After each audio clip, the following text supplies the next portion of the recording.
ভাইয়া, ও ভাইয়া, শুনতে পাচ্ছ? কি 10টা ফুল দেন, 10টা ফুল।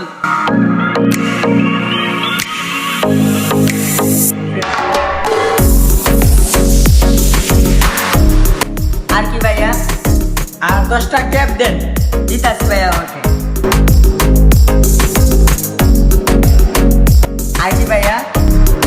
যোগ করো সবটি মাল, কত টাকা হয়? আচ্ছা ভাইয়া, ঠিক আছে, আমি যোগ করতে।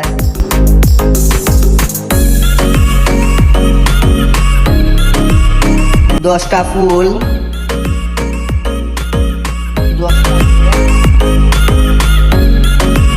আরে ভাইয়া এখানে 1450 টাকা হয়েছে। আচ্ছা ভাই, ঠিক আছে, যেখান থেকে যেটা নিয়েছেন এটা সেখান রেখে দেন। মানে আমার এত কিছু বার করতে কেন করলেন ভাইয়া? আমি আপনার দোকানের সামনে থেকে যাইতেছিলাম, দেখছি আপনি ঘুমাই যাচ্ছেন, এর জন্য একটু ডাক দিলাম। এক টাইম পাস করছিলাম আপনার সাথে, এই তো ঠিক আর কিছু টাইম পাস বা তারা নাই।